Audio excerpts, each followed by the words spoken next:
The recent and ongoing outbreak of COVID-19 has exposed the high-risk vulnerabilities that prison populations face during public health emergencies.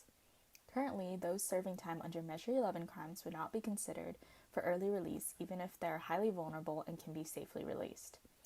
According to a 2016 study published by the Brennan Center for Justice, out of over 1.46 million state prisoners, around 39% are incarcerated with little public safety rationale.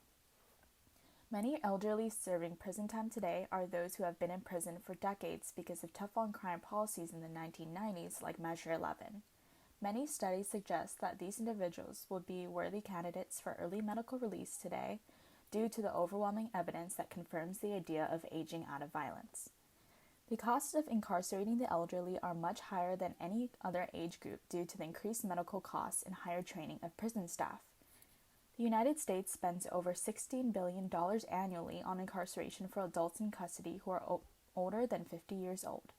Put into perspective, this is more than the Department of Energy budget or the Department of Education budget for school improvements.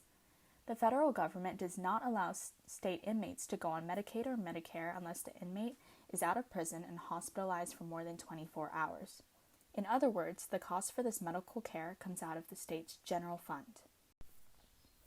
In 2018, the Oregon legislature proposed a facility in Salem to house aging prisoners who will need better access to medical care.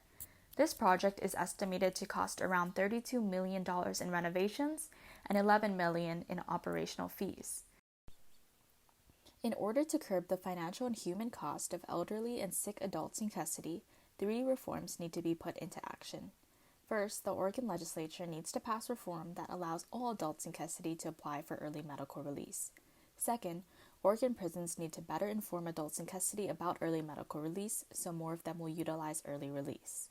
And third, the governor needs to use the clemency power to expedite early medical release in times of emergency, like the COVID-19 pandemic. Thank you for watching this video.